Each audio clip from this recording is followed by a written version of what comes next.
Chapter 5 Sanctuary. Zethusela's shift companion was uncharacteristically late, so the young Zihari scientist let his mind wander freely into the story of his past. Perhaps not so surprisingly for a seven-brained arachnid, he had demonstrated superior academic potential from a very young age, and, like all Zihari elite, his designated name heavily dictated the expected trajectory of his career. While not quite as prestigious as the Xicadian lineage, there was no question the Zethusela line was still held in the highest regard, with the former leaning more towards leadership and military, and the latter towards academia and science. There was plenty of room for overlap, of course, but the name of Zethusela rarely, if ever, achieved the title of general. A further distinction could also be made from the fact scientists were expected to become specialists, whereas it was effectively demanded of generals to become nothing less than brilliant polymaths, well schooled in every subject imaginable. Notwithstanding the fact Zethusela was far too obsessive-compulsive to be anything but a specialist, he could not help but find it mildly amusing to think that, had there not already been an incumbent Xicadian, then his anointed name may well have seen him directed down a military path. Just the thought of it was almost enough to make him chirp out loud. But fate, it seemed, had known better. Nonetheless, his decision to choose deep Xicadian history as a primary elective had been a highly controversial choice, which had succeeded in capturing the disapproving attention of his queen.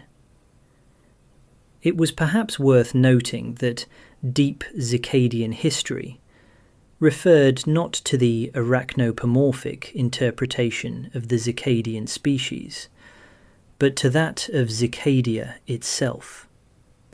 No, deep Xicadian history was a generally frowned upon course, and only available in the curriculum because it was mandated to be there by the Ximagentia Accords. Anyone who actually elected to take it did so at their peril, as it typically equated to political, cultural, and social suicide. It was, in fact, one of the only courses ever created where the better your grade, the more damaging it became to your future prospects within the hierarchy of the nest. Naturally enough, Zethusela achieved the highest score ever recorded. However, Zethusela was a seven-brain Zihari, and as such, far from a typical student. His future prospects in the sciences, and most especially in the field of technology, not only endured, but flourished, despite his anomalous and increasingly problematic worldview. For a young Zethusela, deep Xicadian history had, metaphorically speaking, opened up his 10th eye. An almost sacred awakening of wonder and horror in equal amounts. That Xicadia had once been home to such a vast array of species and breathtaking variety of life seemed almost inconceivable. His favourites, of course, had been the mammals. That such wondrous creatures could ever have roamed the land went far beyond the scope of even his wildest imaginings. They wore their skeleton on the inside, a fact so mind-numbingly counterintuitive it surely could not help but be true. Heavy water fat and soft-limbed creatures, swinging their way through the exotic trees of reputedly endless forest ranges. fantastical beasts covered in thick downy fur, from the whitest of light to the blackest of night. This was the prehistoric Xicadia of old, and it was a veritable wonderland of riches. That such diversity of life had once, long ago, inhabited the planet, and that it was they, the Xicadian arachnid, who was actually responsible for their utter annihilation. And then, as a crowning achievement, the complete collapse of the Xicadian ecology created within him a deep, visceral self-loathing, both for his own life of Xihari privilege and for the ignorant bliss of his species as a whole. So, deep Xicadian history had undoubtedly played its part in turning Xithuzela into a very driven arachnid, but rarely, if ever, a happy or peaceful one. Although it shamed him to admit it, his tortured worldview and its effect on his character had largely left him friendless and alone, which in turn only further perpetuated the resentment he felt for his own species. Yet, as lonely and isolated as he had undoubtedly become, it was undeniable that over the course of the previous year he had developed a uniquely close bond with the good doctor. And it was he who had suggested clandestinely joining the Rangers as a solution to the existential crisis that had inevitably come to confront him. So, here he now found himself, Nest Xitalia's very own arachna non grata, who, almost inconceivably, was the proud member of an elite group known as the Rangers. No longer was he bound or limited to the goals of his home nest, but instead to that of the far more altruistic agenda of the supernest itself. Yet despite the Rangers' inarguable status, which included the management of Supernest Simania's sanctuary, never before had any nest donated a 7-brained Xihari to such a selflessly unprofitable service. In fact, it was exceedingly rare for any Xihari to ever join the Rangers at all, as most queens would never dream of allowing such a prized and limited resource to escape the bondage of their own nest. There could be little doubt then that he had brought Queen Xitalia great shame and humiliation, and he shuddered to think what she might choose to do to him were she ever able to get her hands on him again.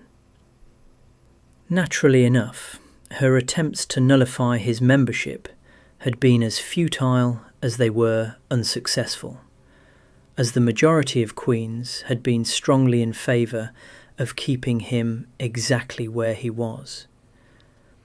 Xitalia may be queen of the largest and most senior nest within the group, but she was still just one queen against many.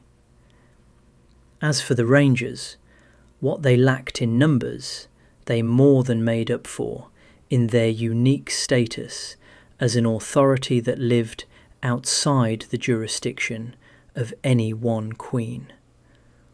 To say nothing of the fact they also enjoyed nearly exclusive access to all of the bleeding-edge technologies that the supernest could collectively muster. Simply put, the Rangers were not to be taken lightly, or otherwise fucked with.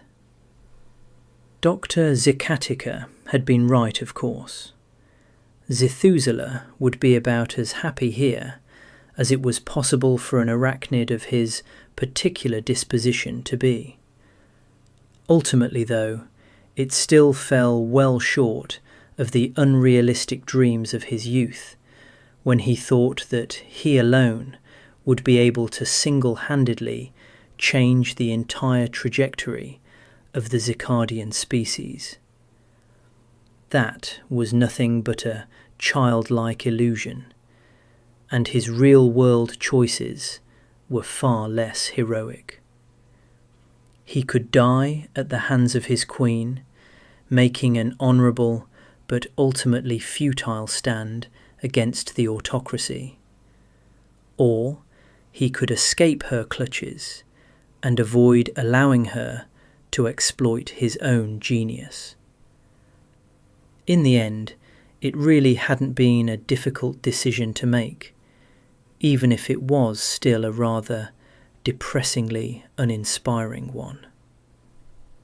The heart of the matter was the undeniable value he could add to the pursuit and progress of artificial intelligence research presented an irreconcilable ethical dilemma he had to wage largely within the confines of his own deeply secretive mind. When it came right down to it, he simply didn't believe their species was worthy of a future beyond Xicadia. Not when they had done such a horrifically magnificent job of destroying their own home planet. If their life on Xicadia was to be seen as a test for obtaining their interstellar license, then they had surely failed in the most emphatic way possible, by quite literally killing the instructor. It would of course have been pure heresy to have voiced such a view publicly, a complete repudiation of everything it meant to be a loyal and contributing member to the greater collective whole. The nest was everything, and everything was the nest. Without it, the individual had no real meaning or purpose beyond their own petty, self-serving wants, needs, and desires. As much as it may have seemed otherwise, this traditional collective idealism was not something Methuselah had entirely abandoned. He did in fact see it as a kind of reconciliation and recompense, that the only way he could possibly serve the nest with honour, while still remaining true to his own deeply held beliefs, was to join the Rangers as a form of principled, self-imposed exile. Zetalia, just like every other Xylectial queen, ultimately had her eyes set firmly on the stars. Well, good for her, but Methuselah sincerely believed such singular vision was tantamount to thinking running away from your problems was the same thing as solving them. The stars alone would never be a solution to the deepest failings of their own species, and in the worst case scenario might even make things incomprehensibly worse. No, what they took with them, or more to the point, what they were able to leave behind, was what really mattered the most, and Methuselah simply didn't believe they were yet ready or worthy to take their place as space-faring spiders of the cosmic web. That some nests had already fled Xycadia, with a very small few even successfully founding fragile little colonies, didn't prove anything. All they had done was take their disease along for the ride, and in the many millennia to come would undoubtedly destroy their new habitats just as surely as they had destroyed the one they had fled. Or maybe he had got it all wrong and was nothing more than a bitter and lonely arachnid who hated his own kind so blindly he had become the very disease he wanted so badly to cure. Yet, regardless of his own very obvious failings, history still told a damning story. Surely then it was only right to want change, so they might truly heal and evolve into the wise shepherds of the cosmic web he still desperately hoped they might one day become. When all was said and done then, perhaps he still stubbornly clung to a tiny fragment of hope that, despite so much evidence to the contrary, the Xicadians were still a species capable of rising above their own nature to finally arrive at a place of true greatness. The Xihari scientist, now seeking comfort in the proof of his own brilliance, flicked on a small custom-installed switch discreetly hidden beneath a false panel on his high-tech armoured bodysuit. Are you there, Xion? And exactly where else could I possibly be? The suit's custom AI replied dourly. Zethusela, feeling better already, began to smile broadly. It wasn't a real question, as you well know. This one, however, most certainly is. Can you get a read on the location of Xicadian? This is unusually tardy, even by his appallingly low standards. I can, and he is almost here. At his current relative velocity, I'd say you have about 2 minutes left to wait, assuming you stay put, of course. Oh, and by the way, since you apparently have nothing better to do than talk to me, I may as well go ahead and inform you about an anomaly I have recently detected, which I rather suspect you may find more than just a little bit concerning. Really? And what might that be? Someone or something has been searching through our residence at the Grand Palace.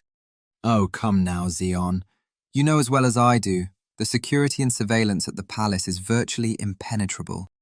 There's no need to state the obvious, Zethusela, which is of course precisely why I hesitated to tell you about my findings until now. However, the key word here is virtually. I can simply draw no other reasonable conclusion, no matter how improbable it may seem to be. What exactly do you mean by that? Zethusela said plaintively, a note of genuine concern now clearly evident in his voice. I mean, Zethusela, that I was able to confirm that almost every single item that could be moved was moved, before being carefully returned to its original position with an unreasonably high degree of precision, just not quite high enough to escape my detection.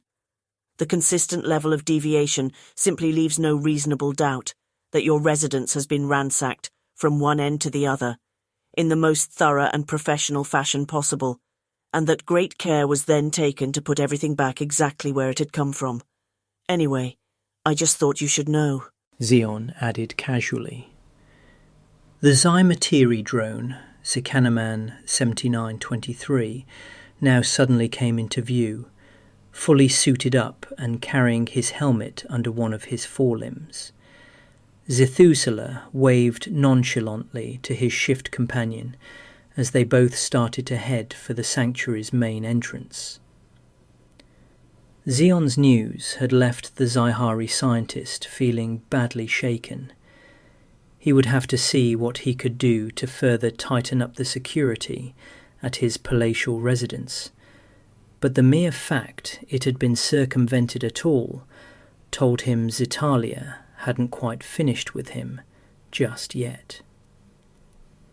Zethusela proceeded to discreetly flip the hidden switch back to its original position before quickly putting on his helmet.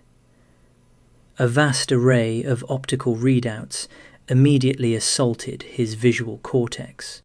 You are very late, Xicadian. Zethusela grumbled over the comms link. I know, and I really am very sorry, replied the Xymateri drone apologetically. I had some technical issues with my suit's helmet, so could not message you directly in order to let you know. But it's all sorted out now, I promise. Zethusela just chirped back non-committally, and the fully armoured rangers, who are now being watched by a small cluster of delinquent spiderlings, made their way through the primary entrance and into the awaiting sanctuary beyond.